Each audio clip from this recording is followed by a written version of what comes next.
गया कि ऐसे तो तुम्हें समझ में आएगा नहीं, तो गांधी जी क्या बोले कि आ जाओ दोबारा जो है एक बार तुमको पढ़ाते हैं थोड़ा सा, ठीक है। तो गांधी जी वापस आ चुके हैं तुम्हें पढ़ाने के लिए दोस्तों। Let's talk about salt march and the CDM, that is civil disobedience movement. अब बहुत सारे बच्चों का एक कॉमन सवाल रहता है कि सर जी डिसओबीडियंस में और नॉन कॉपरेशन में फर्क क्या है। देखो, नॉन कॉपरेशन का मतलब होता है असहयोग करना, मतलब आप कॉपरेट नहीं कर रहे हो, पीसफुल तरीके से मना करते रहे हो। जैसे फॉर एग्जांपल मान लेते हैं बहुत सारे बच्चों को टिंडा और तरोई पसंद नहीं होगा, जैसे मुझे नहीं पसंद है, ठीक है। तो बहुत सारे बच्चों को टिंडा और तरोई नहीं पसंद होगा, काफी बच्चों को नहीं समझ में आता टिंडा और तरोई की सब्जी। तो मान लीजिए आपकी मम्मी ने क्या किया, कल भी टिंडा तरोई बना दिया, आज भी टिंडा तरोई बना दिया, कल फिर सुबह ब्रेकफास्ट में टिंडा तरोई बन रहा है।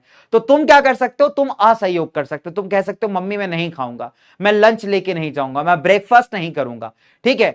ऐसा नहीं करोगे टिंडा तरोई की सब्जी को फेंक दे रहे हो, नहीं भाई, तुम कह रहे हो कि नहीं मम्मी मैं नहीं खाऊंगा, तुम विरोध कर रहे हो उस चीज का, प्रोटेस्ट कर रहे हो कि नहीं मम्मी सब्जी बदलो, मैं टिंडा तरोई नहीं चला पाऊंगा, 2 दिन मैंने कर लिया, तीसरे दिन मेरे से नहीं हो पाएगा, मैं ब्रेकफास्ट ही नहीं करूंगा आज, ऐसे ही चला जाऊंगा, स्कूल में कुछ देख लूंगा। तुम क्या कर रहे हो, यहां पे मना कर रहे हो, पीसफुल तरीके से शांतिपूर्वक मना कर रहे हो मम्मी को कि मम्मी नहीं हो पाएगा, अपने से नहीं खा पाएंगे। ये क्या है, नॉन कॉपरेट करना, क्या आप सहयोग नहीं कर रहे, मम्मी की बात को थोड़ा सा जो है पोलाइटली आप जो है रिफ्यूज कर दे रहे हो। और दूसरा होता है एकदम बढ़ चढ़ के लॉ तोड़ देना, ठीक है। यानी कि मम्मी ने टिंडा तरोई पैक किया, तुमने टिफिन निकाला, कह रहा मम्मी ये रहा टिफिन, ये रही टिंडा तरोई, नहीं खाऊंगा, नहीं तो टिफिन में खाऊंगा, ना ही मैं शाम को रात में सब्जी में खाऊंगा, कोई और सब्जी बनाओ।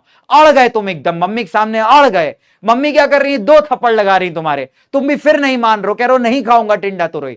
तुम यहां क्या कर रहे हो, डिसोबे कर रहे हो, यहां क्या कर रहे हो, रूल्स को तोड़ रहे हो, that is civil disobedience. Violence नहीं कर रहे हो, पीसफुली रूल तोड़ रहे हो, लेकिन रूल तोड़ रहे हो, मना ही कर दे रहे हो। ऐसा नहीं कि सिर्फ अवॉइड करो, कह रहे हो मना कर दे, नहीं करूंगा मैं ये चीज, ठीक है। तो ये सबसे बड़ा डिफरेंस है किसके बीच का, सिविल डिसोबीडियंस और नॉन कॉपरेशन का। कि नॉन कॉपरेशन में कानून तोड़ने के लिए नहीं कहा गया था।